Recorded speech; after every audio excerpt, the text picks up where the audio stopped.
మన ప్రభువును రక్షకుడైన యేసుక్రీస్తు పరిశుద్ధ నామమున వందనాలు. ప్రియదేవుని సంగమా, ప్రియదేవుని బిడ్డలారా, మరొదే కాల సమయం దేవుని వాక్యాన్ని ధ్యానించడానికి ముందుగా ప్రార్థన చేసుకుందాం. ప్రార్థన. కృపగల తండ్రి, దయగల యేసయ్య, నీ బంగారు పాదాలకు లెక్కలేని వందనాలు, స్తుతులు, స్తోత్రము. గతించిన రాత్రి అంతా నీ రెక్కల చాటును కాచి కాపాడి సంరక్షించిన దేవా, అదే కాల సమయం సజీవ లెక్కని చేరి ప్రార్థించుండగా వాక్యమైన దేవుడు వాక్యం ద్వారా నాతో మాతో మాట్లాడి మీరే మహిమ గంట ప్రభావాలు పొందమని యేసునామమున అడుగుచున్నాం తండ్రి, ఆమె. ప్రియదేవుని సంగమా, ప్రియదేవుని బిడ్డలారా, నేటిదనకు ఏర్పాటు చేయడం దేని వాక్య భాగము అపోస్తలుడైన పౌలు ఫిలిప్పీలకు రాసిన పత్రిక 2వ అధ్యాయము 12-13 వచనాలు ధ్యానం చేసుకుందాం. అపోస్తలుడైన పౌలు ఫిలిప్పీలకు రాసిన పత్రిక 2వ అధ్యాయము 12-13 వచనములు ఈ విధంగా రాయబడినవి. కాగా నా ప్రియులారా, మీరెల్లప్పుడూ విధేయులై ఉన్న ప్రకారము నా ఎదుట ఉన్నప్పుడు మాత్రమే గాక మరీ ఎక్కువగా నేను మీతో లేని ఈ కాలమందును భయముతోనూ వణుకుతోనూ మీ సొంత రక్షణను కొనసాగించుకొనుడి. ఎందుకనగా మీరు ఇచ్చయించుటకును కార్యసిద్ధి కలుగజేసుకొనుటకును తన దయా సంకల్పము నెరవేర్చుటకై మీలో కార్యసిద్ధి కలుగజేయవాడు దేవుడే. పౌలు ఫిలిప్పీ సంఘానికి పత్రిక రాస్తూ మరి వారి యొక్క విశ్వాస జీవితము ఏ విధంగా ప్రభువులో కొనసాగాలో, ఏ విధంగా ప్రభువులో కొనసాగితే అది వారికి మేలుకరము ఆశీర్వాదకరము చెప్తున్నాడు. అంటే తన పత్రికను బట్టి తనను బట్టి కాదు, కానీ మీరు నేను ఉన్నా లేకపోయినా నేను చెప్పే మాట ఏంటంటే అనే విషయాన్ని పౌలు అక్కడ ప్రస్తావించాడు.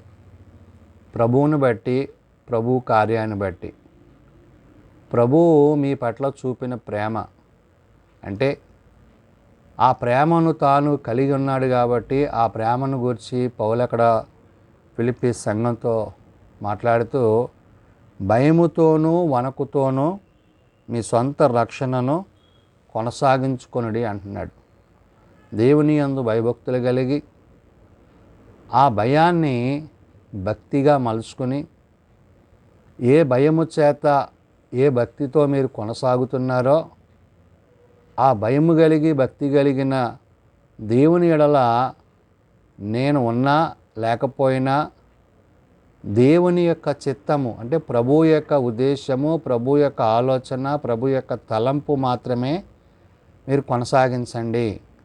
ఇక్కడ వ్యక్తులను బట్టి వ్యక్తిత్వాలను బట్టి కాదు, కానీ ఆత్మ సంరక్షణ కలిగి ఆత్మానుసారముగా దేవుని యొక్క ఉపదేశములను బట్టి లేఖనాలను బట్టి పౌలు మాట్లాడుతున్నాడు. కాగా నా ప్రియులారా, మీరెల్లప్పుడూ విధేయులై ఉన్న ప్రకారము అన్నాడు. ఇప్పుడు తను వచ్చినప్పుడు ఒకలాగుంటూ తను వెళ్ళిపోయిన తర్వాత కాదు, కానీ మీరు ఎప్పుడూ ఒకేలాగా ఉండండి. నేనున్నా లేకపోయినా ప్రభు దృష్టిలో, ప్రభు యొక్క ఉద్దేశంలో యథార్థత కలిగి సత్యమును అనుసరించి, నీతిని అనుసరించి మీ హృదయమందును ప్రవర్తన యందును మీరు దేవునికి భయపడువారై ఉండాలి అని చెప్తూ నా ఎదుట ఉన్నప్పుడు మాత్రమే గాక మరీ ఎక్కువగా నేను మీతో లేని ఈ కాలమందు అంటాడు. అంటే సర్వసాధారణంగా వ్యక్తులు ఉన్నప్పుడు ప్రదర్శించే ప్రదర్శన కాదు, నేను మీ మధ్య లేకపోయినా మీ హృదయంలో ఉండే దేవుని యొక్క ఉద్దేశానికి, వాక్యానికి మీరు ప్రాధాన్యత ఇవ్వండి. ఇక్కడ మీరు ప్రభువుని బట్టి, ప్రభు మాటను బట్టి, ప్రభు ఉద్దేశాన్ని బట్టి, ప్రభు ఆలోచన బట్టి మీరు భయముతో భక్తితో ఏదైతే మీ సొంత రక్షణ కొనసాగించవలసి ఉన్నదో, వ్యక్తిగతమైన రక్షణానుభవంలో మీరు ఇతరులను చూసి మాదిరికరంగా కాదు, కానీ దేవుడు మీకు ఇచ్చిన కృపను బట్టి, ఆ కృపా కనికరాలను బట్టి మీరేమవ్వాలంటున్నాడు? నా ఎదుట ఉన్నప్పుడు మాత్రమే గాక మరీ ఎక్కువగా నేను మీతో లేని ఈ కాలమందు అంటున్నాడు. అంటే తాను పత్రిక ద్వారా తెలియజేసే మాట ఏంటంటే, పౌలు ఉన్నా లేకపోయినా ప్రభు మాటలో ఆ యొక్క మాటకున్న విలువను అక్కడ ప్రస్తావించాడు. ఆనాడు ఫిలిప్పీ సంఘానికి పౌలు పత్రిక రాసినప్పటికీ నేడు సార్వత్రిక సంఘమైన నేడు మనము కూడా ఆ పత్రికల ద్వారా ప్రభువుకి ఎంత సమీపంగా ఉండాలో, ప్రభువుతో ఎంత సహవాసాన్ని కలిగి ఉండాలో ఈ మాటలను పౌలు ఇక్కడ ప్రస్తావిస్తూ భయముతోనూ వణకుతోనూ మీ సొంత రక్షణను కొనసాగించుకొనడి అంటున్నాడు. దేవుని యందు భయభక్తులు కలిగి ఏ రక్షణ అయితే నువ్వు పొందుకున్నావో ప్రభువుని బట్టి, ప్రభు మాటను బట్టి దాని యందు నీవు పూర్తి బాధ్యత కలిగి విశ్వాసము కలిగి నీవు జీవించు. అంటే రక్షణ వ్యక్తిగతమైనది అయినప్పటికీ ఆ కొనసాగించే విషయంలో నీవు దేవునికి భయపడి మనుష్యులను లక్ష్య పెట్టక, లోకం వైపు పాపం వైపు నీ హృదయాన్ని త్రిప్పుకొనక ఆత్మానుసారంగా జీవించవలసి ఉన్నదనే విషయాన్ని చెప్తూ ఇక్కడ అంటున్నాడు, ఎందుకనగా మీరు ఇచ్చకపు మాటలకును కార్యసిద్ధి కలుగజేసుకొనక అంటున్నాడు. అంటే ఏంటి? మీ మాటల్లో, మీ ఆలోచనలో, మీ ప్రవర్తనలో, మీ తలంపుల్లో మిమ్మలను చూచిన వాడు ప్రభువుని చూచే రీతిగా, ప్రభువుని ఎరిగే రీతిగా మీ ప్రవర్తన ఉండాలి. అంటే బయటికి ఒక భక్తి, లోపల ఒక భక్తి గది కాగాని నిత్యము మీ యొక్క ప్రవర్తనలో, మీ నడవడికలో, మీ ఆలోచనలో సంఘము వెలుపటను మీరు ఎలాగ ఉండాలో చెప్తున్నాడు. ఎందుకనగా మీరు ఇచ్చయించుటకును కార్యసిద్ధి కలుగు చేసుకొనుటకును అంటున్నాడు. అంటే దేవుని పట్ల, దేవునితో ఉండవలసిన నిత్య మహిమ ఏదైతే ఉందో, అశాశ్వతమైన ఈ కాలము నుండి శాశ్వతమైన ఆయన రాజ్యములో మనం ప్రవేశించాల్సి ఉంది కాబట్టి, ప్రభుతో నిత్యరాజ్యములో ఉండవలసి ఉంది కాబట్టి, ఆ పైనున్న వాటి కొరకు పరలోకమందు ప్రభువుతో సదాకాలము జీవించే వాటి కొరకు మీరు సిద్ధపడండి. భూ సంబంధమైన ఇహ సంబంధమైన వాటిని మనస్కరించుకొనక ఇతరుల ఎడల మెప్పుకొలక కాదు, కానీ మీరు మరణిస్తే రేపు ప్రభువుతో తిరిగి లేపబడగలిగిన అనుభవంలోకి మీరు రావాలని పౌలు చెప్తున్నాడు. అందుకనే సొంత రక్షణ కొనసాగించుకోండి అంటూ, ఎందుకనగా మీరు ఇచ్చయించుటకును కార్యసిద్ధి కలుగు చేసుకుంటకును తన దయా సంకల్పము నెరవేర్చుటకై అంటున్నాడు. ఎవరి దయా సంకల్పమో?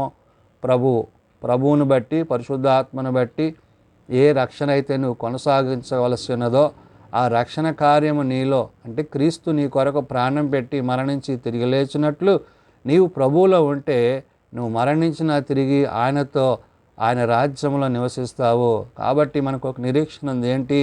ప్రభు వచ్చినప్పుడు ఆయన వారి వారి పనులను బట్టి, వారి వారి కార్యాలను బట్టి ఆయన వారికి ప్రతిఫలం ఇచ్చును. కాబట్టి ప్రభు రాకడ సమీపము ఉంది. కాబట్టి ప్రభు రాకడలో మనము ఆయనతో పాటు మనం ఉండాలంటే వ్యక్తిగత రక్షణ చాలా ఆవశ్యకత కలిగజేసింది. కాబట్టి ఇక్కడ పౌలు చెప్తున్న మాట, కార్యసిద్ధి కలుగజేసుకొనుటకును తన దయా సంకల్పము నెరవేర్చుటకై మీలో కార్యసిద్ధి కలుగజేయవాడు దేవుడే. కాబట్టి ఇప్పుడు ప్రభువుకి ఇవ్వవలసిన ప్రాధాన్యత, వాక్యానికి ఇవ్వవలసిన ప్రాధాన్యత, ప్రార్థనకి ఇవ్వవలసిన ప్రాధాన్యత, దేవునితో మీకు ఉండవలసిన సంబంధము, ఇవన్నీ కూడా ఎప్పటికప్పుడు అవి నూతనపరచబడుతూ నూతనముగా దేవునిలో కొనసాగుతూ, మరి గతములో జీవించినట్లుగా ప్రభువు లేని జీవితాలు కలిగినట్టుగా కాక, ప్రభువుతో మీ యొక్క సంబంధము ఏకహృదయము ఏకాత్మ కలిగిన వారాయి ప్రభువు రాకడకు తగిన సిద్ధపాటులో మీరు కొనసాగండి. ఇది వ్యక్తిగతమైన రక్షణానుభవంలోనికి పౌలు ఫిలిప్పీ సంఘాన్ని, నేడు సార్వత్రిక సంఘానికి పౌలు చెప్తున్న మాట. ఎలాగా? భయముతో వణకుతో మీ సొంత రక్షణను కొనసాగించండి అంటున్నాడు. కాబట్టి రక్షణ వ్యక్తిగతమైనదని, మన ఇష్టానుసారంగా మనం బ్రతుకుతూ జీవిస్తూ ప్రభువులో కొనసాగలేమనే విషయాన్ని పౌలు తెలియజేసినట్లుగా మనం బ్రతికినను చనిపోయినను ప్రభువారమై ఉండాలని పౌలు సెలవిచ్చినట్లుగా మనము ఇహమందు మరణించినప్పుడు ప్రభువుతో పాటు తిరిగి లేవగలిగిన ఆ స్థితి మనము కలిగి ఉండాలని పరిశుద్ధాత్మ దేవుడు భక్తుడైన పౌలు ద్వారా తెలియజేసిన మాటలు. ప్రార్థన చేసుకుందాం. ప్రేమ నమ్మకం కలిగిన మా తండ్రి, కృప కలిగిన దేవ, అవును నాయన, వ్యక్తిగతమైన నీ మహిమ కలిగిన నీ ఉన్నతమైన ప్రేమలో నిలగలుగుటకు, కొనసాగుటకు, వ్యక్తిగతమైన, సాక్షిభరితమైన, రక్షణార్థమైన, ఆత్మీయమైన స్థితిగతులు మేము కలిగి ఉండాలని నీ వాక్యం ద్వారా నీవు తెలియజేశావు. ఆనాడు పౌలు ఫిలిప్పీ సంఘానికి పత్రిక రాస్తూ ఏ విశ్వాసములో మీరు కొనసాగుతున్నారో ఆ విశ్వాసమునకు కర్తయు దాన్ని కొనసాగించబడిన క్రీస్తుని బట్టి నేనున్నా లేకపోయినా మీరు మాత్రము మీకు కలిగిన వాటిని కొనసాగించుటలో ఏమాత్రము వెనుదిరగక క్రీస్తు ప్రేమకు తగిన వారై ఆయన యొక్క మహిమలో ఆయనతో పాటు మీరు జీవించవలసి ఉన్నదనే విషయాన్ని పౌలు తెలియజేసిన మాటను. అవును ప్రభువా, నీతో జీవించాలంటే మా హృదయమందును, ప్రవర్తన యందును, నడక యందును, పడక యందును, ఆలోచనల యందును, తలపుల యందును నిన్ను కలిగిన వారమై నీతో సదాకాలము జీవించువారమై మేము ఇహము నుండి పరమునకు నీ యొద్దకు చేర్చబడుటకు కావలసిన స్థితిని, సిద్ధపాటును ప్రతి ఒక్కరికి మీరు అనుగ్రహించండి. రక్షణ లేని వారికి రక్షణను, రక్షణలో కొనసాగుటకు కావలసిన విశ్వాస జీవితాన్ని అనుగ్రహించండి నాయనా. మరి నేటి దినము ఎవరెవరైతే ప్రార్థన అవసరతలు కలిగి, అక్కర్లు కలిగి ఆయా హాస్పిటల్స్ వద్ద ఆయా బలహీనతల చేత నీ సన్నిధిలో ప్రార్థిస్తున్నారో అట్టి వారిని మీరు దర్శించి ముట్టి లేవనెత్తండి. చిన్నబిడ్డలు, యవనులు, పెద్దలు, వృద్ధులు ప్రతి వారిని వారి వారి తరగతుల చొప్పున ఆశీర్వదించి దీవించండి. ఇంత గొప్ప రక్షణను నిర్లక్ష్యము చేయక నీ మహిమలో నీతో యుగయుగాలు జీవించగలిగిన స్థితి మా అందరికీ దయచేయమని, దిన పరిచర్యలో తోడైండమని యేసు ఉన్నత నామమున ప్రార్థించి వేడుకొనుచున్నాం తండ్రి. ఆమేన్. పరలోకమందున్న మా తండ్రి, నీ నామం పరిశుద్ధపరచబడుగాక, నీ రాజ్యం వచ్చుగాక, నీ చిత్తం పరలోకమందు నెరవేర్చినట్లు భూమి మీద నెరవేరుగాక. మా అనుదిన ఆహార్యం మాకు దయచేయము. మెడల అపరాధం చేసిన వారిని మేము క్షమించి ఉన్న ప్రకారం అపరాధములను క్షమించుము. శోధనలో ఏకాదశులను తప్పించుము. రాజ్యము, శక్తి, మహిమ నిరంతరము నీవే అయినవు తండ్రి. ఆమేన్. మన పరమ తండ్రి అయిన దేవుని ప్రేమ, ప్రభు అయిన యేసుక్రీస్తు కృప, పరిశుద్ధాత్మ నిత్య సహాయము నిరంతరము సదా తోడైండి సంరక్షించునుగాక. ఆమేన్.